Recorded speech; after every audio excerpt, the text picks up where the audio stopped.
الحمد لله والصلاة والسلام على سيدنا رسول الله وعلى آله وصحبه ومن والاه أما بعد. கண்ணியத்திற்குரிய அல்லாஹ்வின் நல்லடியார்களே,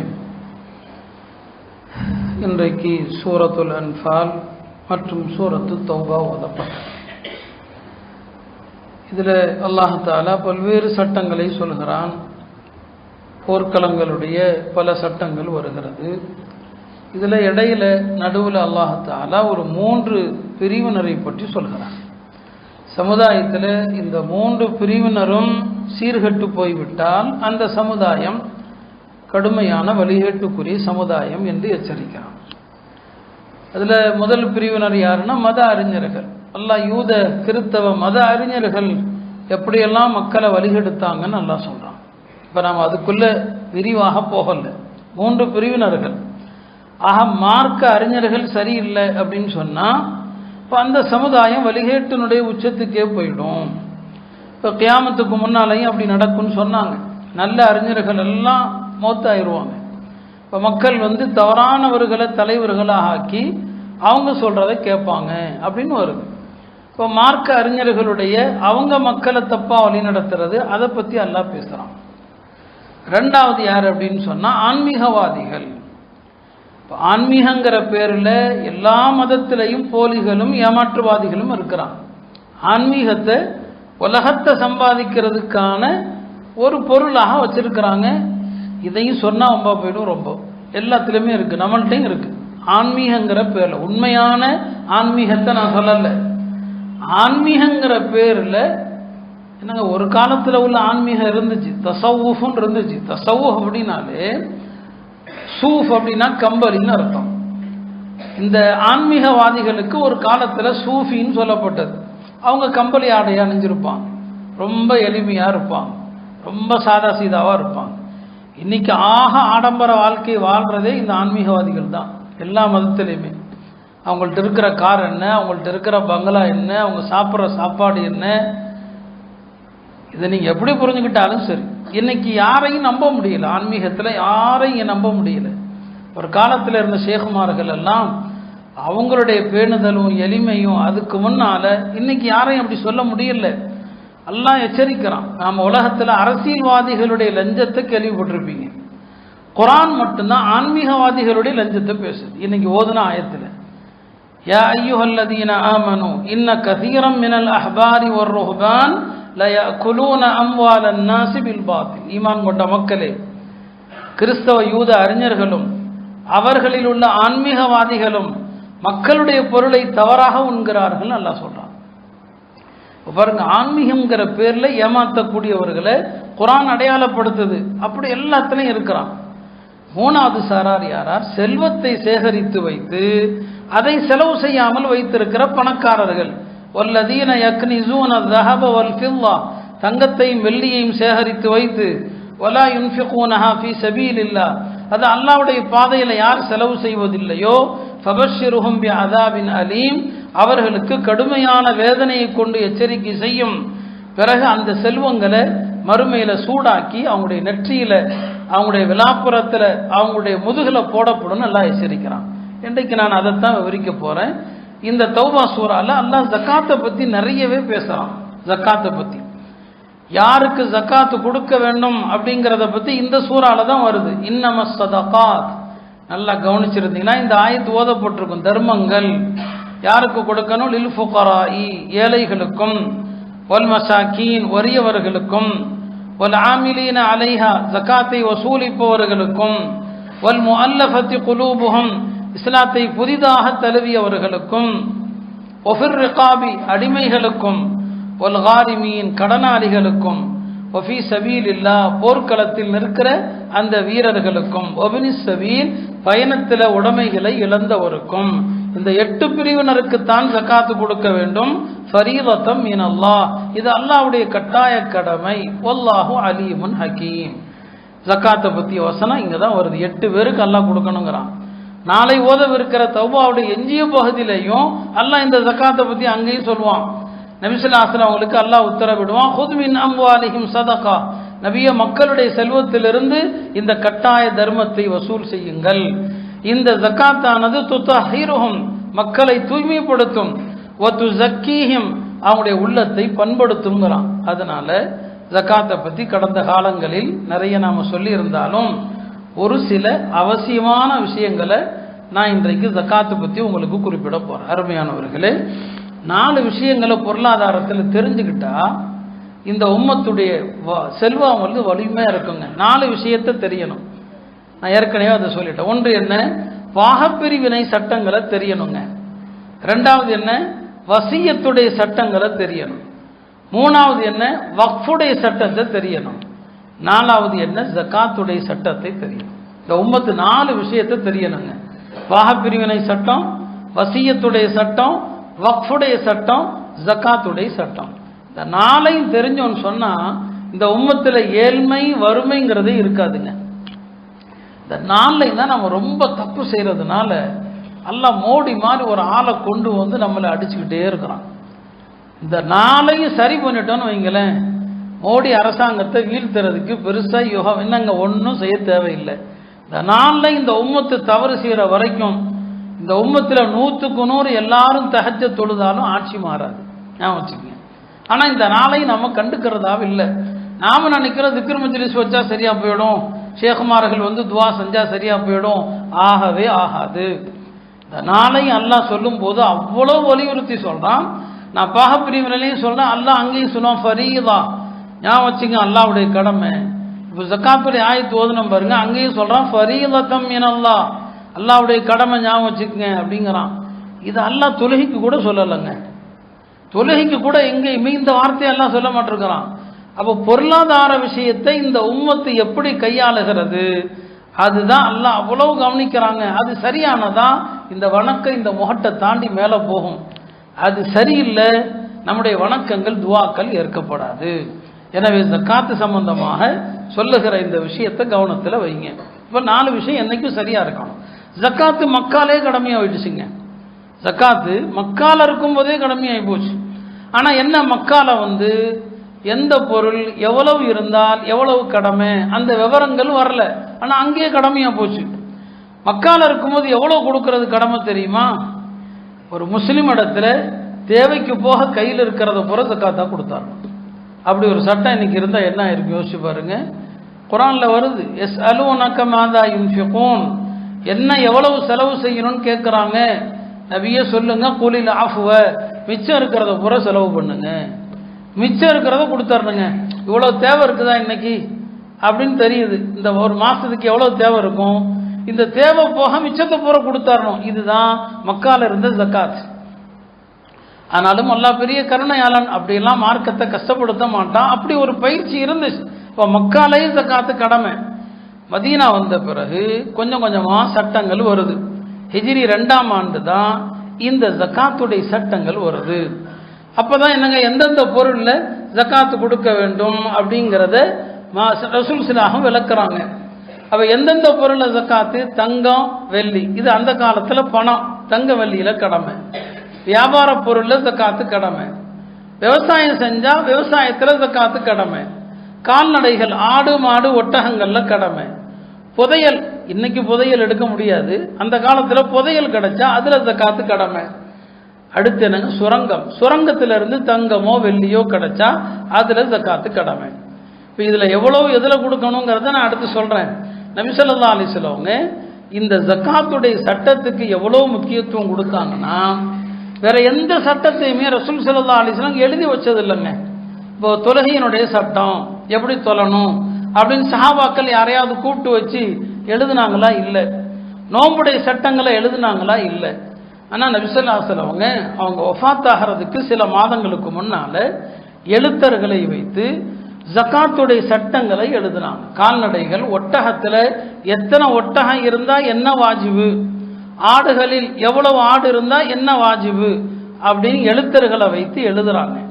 ஒரு பெரிய மடலில் எழுதுறாங்க. எழுதி அதை தன்னுடைய வால் உரைக்குள் வைக்கிறாங்க. வால் உரைங்கிறது அந்த காலத்தில் பெருசாக இருக்கும்.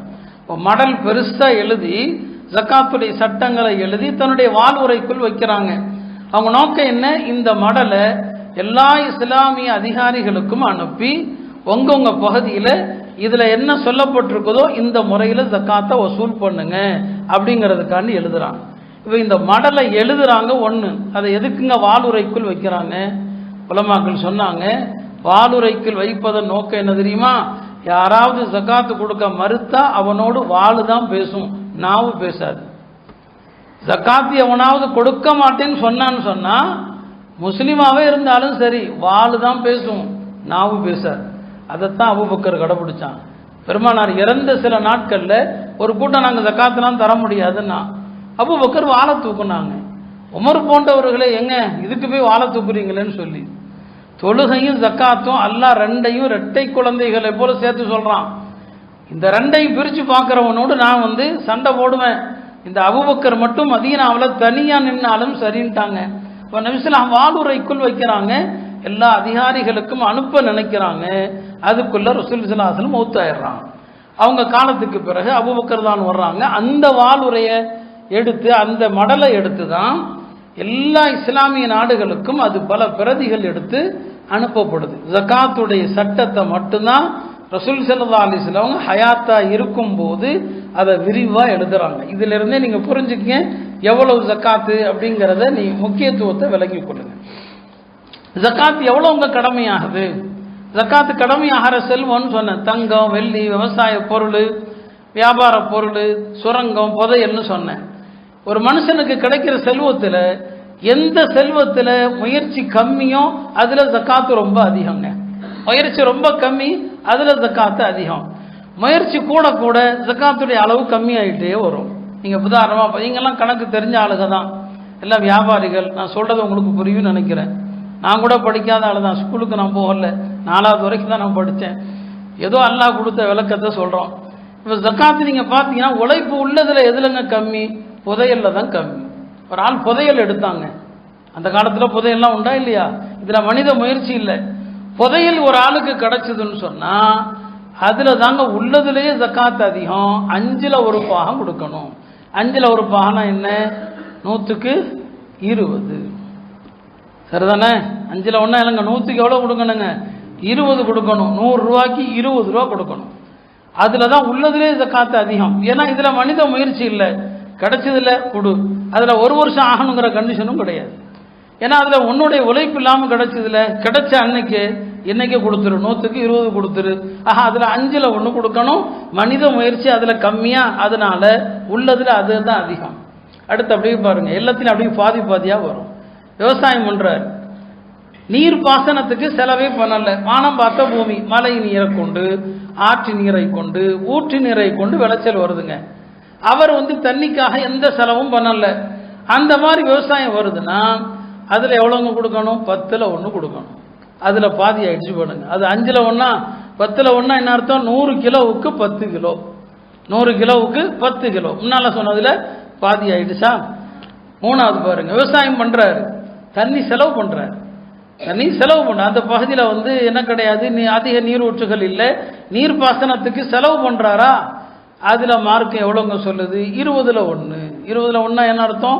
100 கிலோ விளைஞ்சா 5 கிலோ கொடு, 100 கிலோவுக்கு 5 கொடு. 4வது தாங்க, மனுஷன் ரொம்ப கஷ்டப்படுறது எதுக்குங்க? தங்க வெள்ளி. தங்க வெள்ளி நான் சொன்னால் காசு. காசு பணத்தை அவ்வளோ சீக்கிரம் எடுக்க முடியுமா? அது என்ன புதையல் மாதிரி வந்துருமா என்ன? அல்லது பூமியில் விதை போட்டால் வந்துருமா என்ன? பணங்கிறது மரமா? பேச்சுக்கு சொல்கிறோமா இல்லையா? பணம் என்ன மரமா பறிச்சுக்கிட்டே இருக்கிறதுக்கு? அப்போ பணத்துக்கு தான் மனுஷன் முயற்சி பண்ணணும். பணத்தை அடைகிறதுக்கு தான் கடுமையாக கஷ்டப்படணும். பணம் தங்கம் வெள்ளிக்கு தான் அடுத்து வந்துடுதுங்க. அதில் பாருங்க எவ்வளோங்க? 40ல் 1. அப்போ 5ல் 1, 10ல் 1, 20ல் 1, 40ல் 1 எல்லாமே பாருங்க பாதி பாதியாக வரும். நல்ல கணக்கு போட்டு வீட்டில் போய் பாருங்க கால்குலேட்டரில், பாதி பாதி. இதில் என்ன 100ல் எவ்வளோங்க? 2.5. இப்போ 100ல் 20, 100ல் 10, 100ல் 5, கடைசியில் பாருங்க 100க்கு எவ்வளோங்க? 2.5. இந்த 100க்கு 2.5 தான் இன்னைக்கு நம்ம கொடுக்க போற ஜக்காத்துலாம். ஏன்னா இன்னைக்கு நம்ம புதையில ஒன்றும் எடுக்க போறது இல்லை, இன்னைக்கு வேற ஜக்காத்துடைய சட்டங்கள் இல்லை. இந்த 2.5% ஜக்காத்து தான் நடைமுறையில் நாம இன்னைக்கு கொடுக்க போற ஜக்காத்து. அதனால அதிகம் நாம பேசுறோம். ஆனா ஜக்காத் எதுல எல்லாம் இருந்துச்சுங்கிறத ஒரு மேலோட்டமா நம்ம தெரியணுமா இல்லையா? அப்ப இப்படி படிப்படியா மனுஷன் காசு பணத்துக்கு ரொம்ப சிரமப்படுறானா? அதுல மார்க்கம் நிறைய ஷர்த்து வச்சிடுச்சு. இப்போ தங்க வெள்ளியில் எவ்வளோ இருந்தால் ஜக்காத்து கடமை அப்படிங்கிறதுக்கு ஒரு அளவு. அந்த காலத்தில் தங்கம் தனி 87 கிராம் 480 மில்லிகிராம் தங்கத்தினுடைய அளவு 87 கிராம் 480 மில்லிகிராம்னு சொன்னால் 11 பவுனுக்கு 520 கிராம் கம்மி. 11 பவுனுக்கு 520 கிராம் கம்மி. இதான் அன்னைக்கு தங்கத்துக்கு நபிசுல்லா சொன்ன அளவு 20 தீனார்னு ஹதீஸில் வரும். அந்த 20 தீனாரை தான் இப்போ உள்ள கிராம் கணக்கில் நம்ம போட்டோம்னா 87 கிராமும் 480 மில்லிகிராம். சரி, வெள்ளி அந்த காலத்தில் இருந்துச்சா? சில பேர்கிட்ட தங்க காசு இருக்கும், சில பேர்கிட்ட வெள்ளி காசு. வெள்ளிக்கு திரஹான்னு சொல்லுவாங்க. திரஹத்தில் 200 திரஹம். 200 திரஹங்கிறது இன்றைய மதிப்பில் 612 கிராம் 360 மில்லிகிராம், கிட்டத்தட்ட அரை கிலோவோட அதிகம். இப்படி தான் நபிசல்லா சொல்லுவாங்க இதற்கு உச்சவரம்பு சொன்னாங்க. தங்கத்தில் இவ்வளோ இருக்கணும், வெள்ளியில் இவ்வளோ இருக்கணும். ரெண்டாவது, தங்கமோ வெள்ளியோ மனுஷன் கஷ்டப்பட்டு சம்பாதிக்கிறானா இல்லையா? காசு கையில் வந்த உடனே இந்த நிசாபுன்னு சொன்ன பாருங்க. இப்போ உதாரணமாக வெள்ளியினுடைய இன்றைய மதிப்பு, நான் என்னுடைய கணிப்பு நல்லா பார்த்துக்க, ஒரு கிராம் இன்னைக்கு எவ்வளோன்னு தெரியல. இன்றைக்கு 612 கிராம் வெள்ளியினுடைய மதிப்பு என்னங்க? 1,70,000 ரூபா.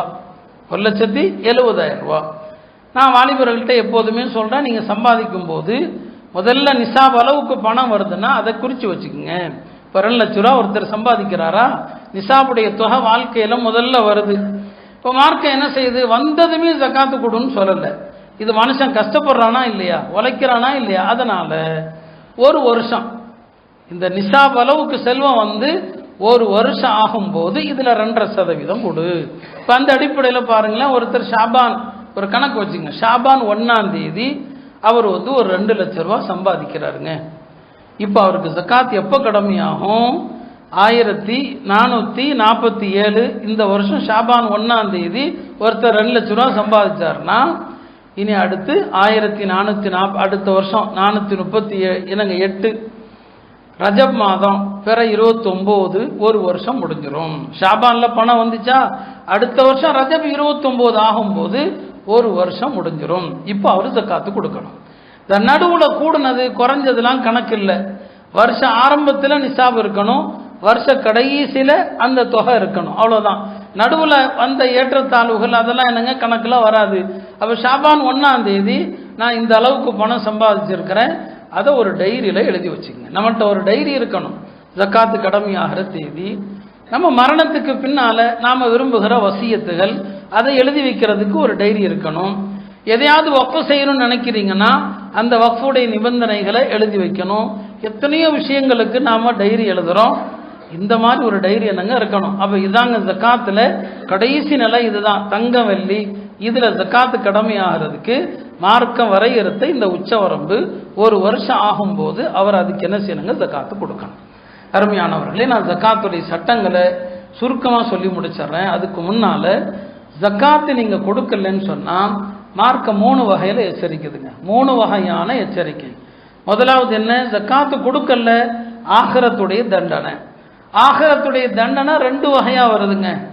ஜக்காத்து கொடுக்காத செல்வங்கள் இருக்கு இல்லையா, நீங்கள் சேர்த்து வச்ச இந்த செல்வம் இதெல்லாம் பாம்பா வரும்னு ஹதீஸில் இருக்குது. அதெல்லாம் என்னங்க பாம்பாக வந்து இந்த ஜக்காத்து கொடுக்காத மனிதனுடைய தாடையை பிடிக்கும். தாடையை பிடிச்சு சொல்லும், ஆனால் கன்சுக்க நான் தாம்மா நீ சேர்த்து வச்ச செல்வம், ஆனால் மாலுக்க நீ சேர்த்து வச்ச பொருள் நான் தான் அப்படின்னு சொல்லும் என்று பெருமானார் எச்சரித்தாங்க. அந்த பாம்பு வழுக்கை தலையுள்ள பாம்பு, கடுமையான விஷத்தன்மை கொண்ட பாம்பு. 2வது என்ன? அல்லாஹ் இன்னைக்கு ஓதப்பட்டதில் சொல்கிறான், யார் ஜக்காத்து கொடுக்காம தங்கத்தை வெள்ளியை சேர்த்து வைக்கிறாங்களோ இது பழுக்க காய்ச்சப்பட்டு அவனுடைய நெத்தியில் சூடு போடப்படும், முதுகில் சூடு போடப்படும், விழாவில் சூடு போடப்படும். 3வது என்ன? கால்நடைகள் வச்சிருக்கிறார். கால்நடைகள் எவ்வளோ இருந்தால் எவ்வளோ ஜக்காத்து, அது ஒரு பெரிய லிஸ்ட்டு. நீங்களா கால்நடைகள் வச்சு ஜக்காத்து கொடுக்கலையா, மஹ்ஷர் மைதானத்தில் இவன் ஜக்காத்து கொடுக்காத கால்நடைகள் வரிசையாக நிறுத்தப்படுமா. ஒவ்வொன்றா வந்து காலால் மிதிக்கும், கொம்பால் முட்டும். ஒன்று முட்டிட்டு போன பிறகு அடுத்தது, அப்புறம் அடுத்தது, அப்புறம் அடுத்தது. மற்ற மக்களுக்கெல்லாம் ஒரு பக்கம் விசாரணை நடக்குமா, இது ஹதீஸில் வருது. மற்றவங்களுக்கு விசாரணை நடக்கும். இந்த ஜக்காத்து கொடுக்காத ஆசாமியை தனியாக நிறுத்தி இவன் கால்நடைகள் ஒவ்வொன்றா வந்து அவனை மிதிக்கும், அவனை முட்டுன்னு சொன்னாங்க. ஆக இதெல்லாம் மறுமை தண்டனை. உலகத்தில் தண்டனை என்ன? ஜக்காத்து கொடுக்கலன்னா அந்த சமுதாயத்தை அல்லாஹ் கடுமையான பஞ்சத்தால் சோதிப்பான்னு சொன்னாங்க. ஜக்காத்து கொடுக்காத செல்வம் உங்க பொருள்ல கலந்துருந்துச்சுன்னா, பொருள்ல கலந்துருச்சு, மகாலத்தத்தி சதகத்து மாலன், உங்களுடைய செல்வத்துல ஜக்காத்துடைய அளவு உட்கார்ந்து இருந்துச்சு, இல்லா அஃப்ஸதத்துஹு, மற்ற செல்வத்தையும் சேர்த்து நாசமாக்கிறோம். என்னங்க, கடலிலோ தரையிலோ பொருள்கள் அழிவதெல்லாம் ஜக்காத்து கொடுக்காததுனால, ஜக்காத்து கொடுக்கல மழை இல்லாம போயிடும் நாங்க. இது ரெண்டாவது தண்டனை. மூணாவது என்னங்க, இஸ்லாமிய அரசாங்கம் இருந்தா ஜக்காத்து அரசாங்கம் தான் வசூல் பண்ணும். ஜக்காத்து தரமாட்டேன்னு யாராவது சொன்னா அவன் மீது அரசாங்கம் கடமையாகிற ஜக்காத்தை மட்டும் வாங்காம அபராதமும் போடும். இப்ப நம்ம நாட்டில் பார்க்குறோமா இல்லையா, வரி கட்டாம இருந்தான்னு சொன்னா அரசு என்ன செய்யுது, மொத்த சொத்தையும் பறிமுதல் செய்யுது. இஸ்லாமிய சட்டமும் அப்படிதான். இஸ்லாமிய நாட்டில் ஜக்காத்து கொடுக்க மாட்டேன்னு சொன்னா ஜக்காத்தை மட்டும் இல்லை, பாதி சொத்தை பறிமுதல் செய்யப்படும் என்று ஹதீஸ்ல இருக்குது. அருமையானவர்களே, இப்படி ஜக்காத் இஸ்லாத்தினுடைய ரொம்ப முக்கியமான ஒரு சட்டம். இந்த சட்டத்தை தயவு செய்து மதித்து அதை பேணி கடமையான ஜக்காத்தை கரெக்டாக கொடுக்க முயற்சி செய்யுங்க. சரியான முறையில் கொடுக்க முயற்சி பண்ணுங்க. ஜக்காத்துடைய அளவுங்கிறது பெரிய தொகை கிடையாது, ரொம்ப கம்மி தான்.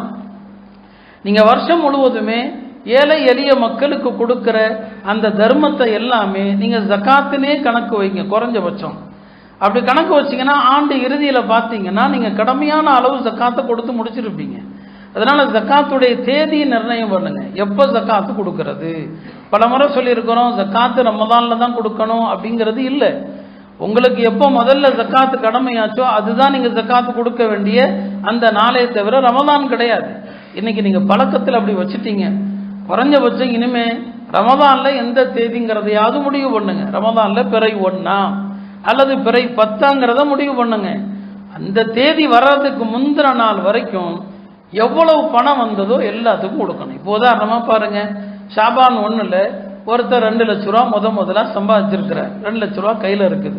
இப்போ ஆண்டு கடைசி எப்பங்க, ரஜப் 29. ரஜப் 29 அல்லது 30ல் அந்த கடைசி நாள் அவருக்கு ஒரு 10 லட்ச ரூபா வருதுன்னு வைங்க. இப்போ அவர் இப்படி சொல்லக்கூடாது, இது இப்போதான் வந்துச்சு 10 லட்ச ரூபா, இதுக்கு 1 வருஷம் ஆகணும்னு சொல்ல முடியாது. ஏற்கனவே நிசாப் அளவுக்கு செல்வம் இருக்குதுன்னா இந்த கடைசி நாளில் கிடைச்ச 10 லட்சத்திற்கும் அதோட சேர்த்து மொத்தமாக என்ன செய்யணும், ஜக்காத்து கொடுக்கணும். அதனால ஜக்காத்துடைய சட்டங்களை மிக தெளிவாக புரிந்து அறிந்து செய்வதற்கு அல்லாஹ் தௌஃபீக் செய்வானா. அருமையானவர்களே, ஜக்காத்து யாருக்கு கொடுக்கலாம், அல்லாஹ் 8 பிரிவு சொல்லியிருக்கிறான். இதுல யாருக்கு கொடுக்க கூடாதுங்கிறத சுருக்கமா தெரிஞ்சுக்குங்க.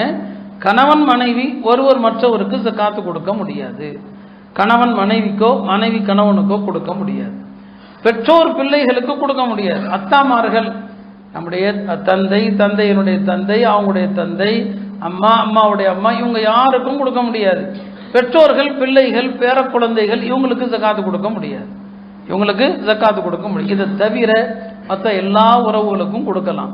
இப்போ ஒரு தந்தை, அவர் வசதியா இருக்கிறார், ஜக்காத்து கொடுக்குற அளவுக்கு செல்வம் இருக்குது, அவர் மகளுக்கு கல்யாணம் பண்ணி கொடுத்துட்டார். மக ஏழையா இருக்குது, மக போன வீட்டில் கஷ்டப்படுது, ஏழையா இருக்குதுன்னா மகளுக்கு ஜக்காத்து கொடுக்க முடியாது, ஆனால் மருமகனுக்கு கொடுக்கலாம். மகளுக்கு கொடுக்க முடியாது, ஆனால் யாருக்கு கொடுக்கலாம், மருமகனுக்கு கொடுக்கலாம். அப்போ அவருக்கு என்ன செய்யலாம், இவர் மாமனார் ஜக்காத்தை என்ன செய்யலாம், தரலாம். அப்படி மார்க்கத்தில் இடங்க அனுமதி இருக்குது. சொல்லப்பட்ட உறவை தவிர எல்லா உறவுகளுக்கும் ஜக்காத்தை என்ன செய்யலாம், கொடுக்கலாம். நபிசுல்லாஹுடைய காலத்தில் ஜக்காத்தை என்னங்க, ஜக்காத்துடைய செல்வங்களை 2 வகையா பிரிச்சாங்க. வெளி செல்வம், உள் செல்வம். அம்வால தாஹிரான வெளி செல்வம், அம்வால பாத்தினான உள் செல்வம். வெளி செல்வங்கிறது அந்த காலத்தில் என்ன அப்படின்னா கால்நடைகள், விவசாயம், இதெல்லாம் வெளி செல்வம். இதுல அரசாங்கம் தான் வசூல் பண்ணும், அரசாங்கம் வசூல் பண்ணும். உள் செல்வங்கிறது அந்த காலத்தில் என்னன்னா தங்கம், வெள்ளி. இது யார் எவ்வளவு வச்சிருக்கிறாங்க, அரசாங்கம் அதுல கேட்காது, அதை அவரே கொடுத்துக்கணும் ஜக்காத். இப்படிதான் இருந்துச்சு. வெளி செல்வத்தில் அரசாங்கம் வசூல் பண்ணும், உள் செல்வத்தில் அவரே ஜக்காத்து கொடுத்துக்கணும். நம்ம பாஷையில சொன்னா உள் செல்வங்கிறது இந்த காலத்தில் கணக்கில் வராத பணத்தை அரசாங்கம் என்ன செய்யறான், கெட்ட பணங்கிறான், கருப்பு பணங்கிறான். இவன் சம்பாதிச்சதுதான், நியாயமா சம்பாதிச்சதுதான், அவனுக்கு கணக்கு கொடுக்கல, அதனால அதுக்கு பேர் வச்சிருக்கிறான் பிளாக் மணின்னு சொல்லி, கருப்பு செல்வங்கிறான். இது ஒரு அயோக்கியத்தனம். இதைத்தான் என்னங்க நம்ம இஸ்லாமிய பார்வையில் வெளி செல்வம், உள் செல்வம்னு சொல்லி. இப்போ அரசாங்கங்கள், இஸ்லாமிய அரசு இல்லை எங்கேயுமே, ஜக்காத்தை கடைபிடிக்கிற அரசாங்கமும் இல்லை. இப்போ நாம தனித்தனியாக ஜக்காத்து கொடுக்குறோம். இப்போ அல்ஹம்துலில்லாஹ் இப்போ நம்ம ஊர்லேயும் கூட ஜக்காத்தை வசூல் பண்ணி உரியவர்களுக்கு சேர்ப்பிக்கக்கூடிய அமைப்புகள் எல்லாம் வந்துருச்சு. இதில் யாரையும் எதையும் குத்தி காட்டுன்னு நினைக்காதீங்க. ஜக்காத்தை அமைப்பாக வசூல் பண்ணுறவங்களுக்கு நான் சொல்கிறது என்னன்னா, தயவு செஞ்சு சட்டங்களை கரெக்டாக தெரிஞ்சு நீங்கள் செய்யுங்க. ஜக்காத் அப்படிங்கிறது என்ன கிடையாதுன்னா, பேங்க்ல சேர்க்கிற பைத்துல் மாலில் கொண்டு போய் சேர்க்கிற பணம் இல்லை. நல்லா விளங்கிங்க. ஜக்காத்துங்கிறது வாங்கிட்டு பைத்துல் மாலில் போய் வச்சுக்கிற பணம் கிடையாது. வருஷ கணக்கில் ஜக்காத்துடைய சட்டமே என்னன்னா, வசூல் பண்ணணும், பட்டுவாடா பண்ணணும். வசூல் பண்ணிட்டு பட்டுவாடா பண்ணிடணும். இதாங்க ஜக்காத்து. இதான் என்னங்க ஜக்காத். அதுல என்ன கிடையாது, சேமித்து வைத்தல் அப்படிங்கிற ஒன்று என்னங்க கிடையாது. அப்ப என்ன நாம ஜக்காத்து பணத்தை வருஷ கணக்கில் என்ன செஞ்சுட்டு இருக்க கூடாது, வச்சுட்டு இருக்க கூடாது. அது உடனே பட்டுவாடா பண்ணி நபி ஸல்லல்லாஹு அலைஹி வஸல்லம் காலத்துல வசூல் பண்ண போவாங்க, அங்க உள்ள ஏழைகளுக்கு அப்படியே கொடுத்துட்டு வந்துருவாங்க. அதுக்கு ஒரு பைத்துல் மால்லாம் கிடையாது. இன்னைக்கு ஜக்காத்து பைத்துல் மால் அப்படின்னு சொல்லி என்ன பண்றாங்க, ஜக்காத்தை வாங்கி வசூல் பண்ணி ஒரு இடத்துல கொண்டு வந்து வச்சுக்கிறாங்க. நல்லா தெரிஞ்சுக்குங்க, உங்கள்கிட்ட யார் ஜக்காத்தை ஒப்படைச்சாங்களோ அவங்களுடைய ஜக்காத்து, கொஞ்சம் ஃபேனை பண்ண விடான்னு சொல்ல கொஞ்ச நேரம் தான். ஜக்காத்தை என்னங்க வசூல் உங்கள்கிட்ட யார் கொடுத்தாங்களோ,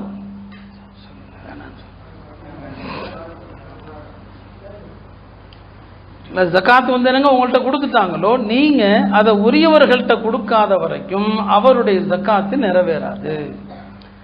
உரியவர்கள்ட்ட கொடுக்காத வரைக்கும் அவருடைய ஜக்காத்து நிறைவேறாது.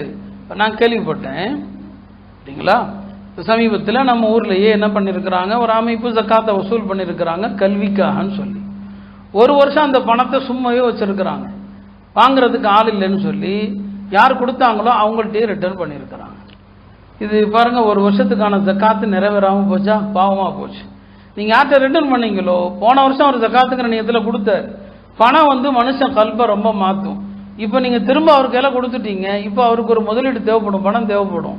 இப்போ அவர் ஜக்காத்து கொடுப்பாரான்னு சொல்ல முடியாது. சைத்தான் வந்துடுவான், வியாபாரத்தில் எங்கேயாவது அந்த பணத்தை போட்டுருவார்.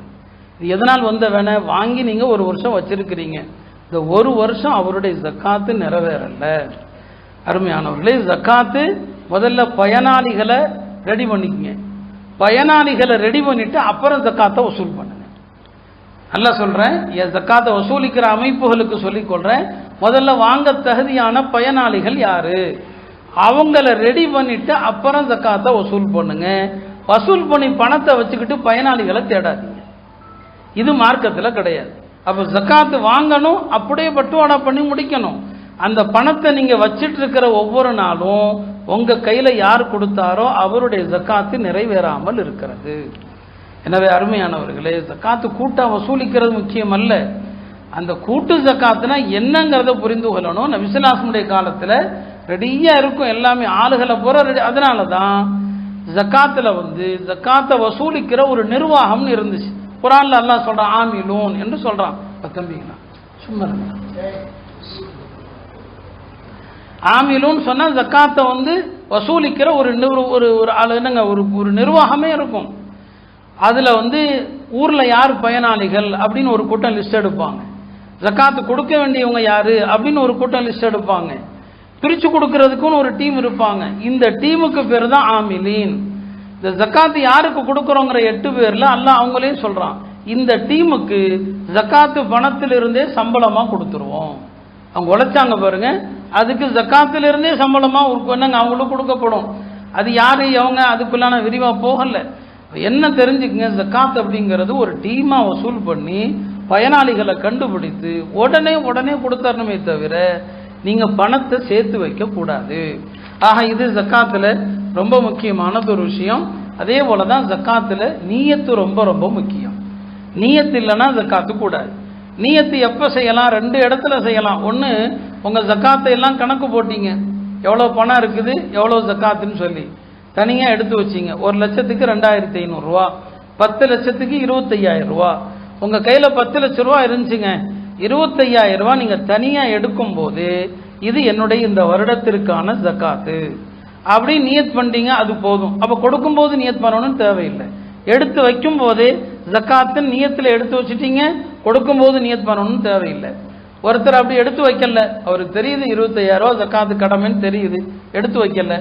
ஆளுக வர வர கொடுக்குறாரு இல்லையா, கொடுக்கும்போது நியத் பண்றாரு, அப்படி நியத் பண்ணாலும் போதும். அப்ப எடுத்து வைக்கும் போது நியத்து செய்யணும் அல்லது கொடுக்கும் போது நியத்து செய்யணும்.